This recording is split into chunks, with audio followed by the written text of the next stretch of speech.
அமெரிக்காவினுடைய கோரிக்கைகள் நிராகரிக்கப்பட்டு வருகின்றன. ஹோமஸ் நீரிணையை பாதுகாப்போம் வாருங்கள் அப்படின்னு சொல்லி தனது நட்பு நாடுகளுக்கெல்லாம் அழைப்பு விடுத்திருந்தார். அந்த நாடுகள் இந்த கோரிக்கையை மறுத்திருந்தன. ஏற்கனவே சீனா மறுத்துவிட்டது. ஜப்பானிடம் கோரிக்கை விடுத்திருந்தார். ஜப்பானும் மறுத்துவிட்டது. ஹோமஸ் பகுதிக்கு எங்களது போர்க்கப்பல்களை நாங்க அனுப்ப மாட்டோம் அப்படின்னு சொல்லிவிட்டாங்க. இப்ப ஆஸ்திரேலியாவும் மறுத்திருக்கிறது. ஆஸ்திரேலியாவினுடைய போக்குவரத்து அமைச்சர் கேத்தரின் கிங் இத மறுத்திருக்கார். நாங்க ஐக்கிய அரபு அமீரகத்துக்கு போர் விமானங்களை அனுப்புகிறோம். ஏன் காரணம் அப்படின்னு சொன்னா, ஐக்கிய அரபு அமீரகத்தில எங்களுடைய நாட்டைச் சேர்ந்த ஆஸ்திரேலியாவைச் சேர்ந்த நிறைய பேர் இருக்கிறாங்க. அவர்களை பாதுகாக்கணும் அப்படிங்கிற நோக்குல நாங்க அங்க பாதுகாப்பு விமானங்கள் அனுப்புறோமே ஒழிய வேறொன்றுக்காகவும் இல்ல. ஆனா இந்த விஷயத்தில நாங்க தெளிவா இருக்கிறோம். ஹோமஸ் நீரிணை பக்கம் எங்களது போர்க்கப்பல்களை அனுப்ப மாட்டோம் என்கிற விஷயத்தில தெளிவா இருக்கிறோம்.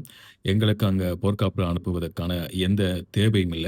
ஹோமஸ் நீரிணையை பாதுகாக்கிறதுக்கோ அல்லது போர்க்கப்பலை அனுப்புறதுக்கோ எங்களுக்கு எந்த விதமான தேவையும் இல்ல. நாங்க அனுப்ப மாட்டோம் அப்படிங்கிற விஷயத்துல உறுதியா இருக்கிறோம் அப்படின்னு சொல்லி ஆஸ்திரேலியா சொல்லியிருக்கிறது. இதிலிருந்து ஒன்று மட்டும் விளங்குறது, ஏற்கனவே ஈரான் சொல்லியிருந்தது.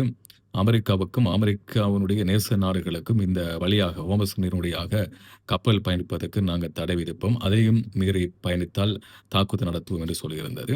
ஏனைய நாடுகளுக்கு நாங்க தாக்குதல் நடத்த மாட்டோம். எரிபொருட்களை ஏற்றிக்கொண்டு போற கப்பல், வணிக கப்பல்கள் போற முக்கியமான பகுதி தான் இந்த ஹோமஸ் பகுதி. இந்த வழியாக ஏனைய நாடுகள் பயணிக்கலாம் அப்படிங்கிற விஷயத்தையும் ஈரான் தரப்பிலிருந்து சொல்லப்பட்டிருந்தது. இதனால ஏனைய நாடுகளுக்கு எந்தவித பிரச்சனையும் இல்ல. அமெரிக்காவுக்கான எரிபொருளை கொண்டு போற விஷயத்துல தான் இங்கே பிரச்சனை இருக்கிறது. எனவே இந்த விஷயத்துல அமெரிக்காவுடைய கோரிக்கைகளை ஏனைய நாடுகள் தட்டி கழித்து விட்டது. இதனால ஹோமஸ் நீரிணையை பாதுகாப்போம் என்று அழைப்பு விடுத்த அமெரிக்கா இந்த விஷயத்துல தனித்து விடப்படுகிறது ஏனைய நாடுகளால.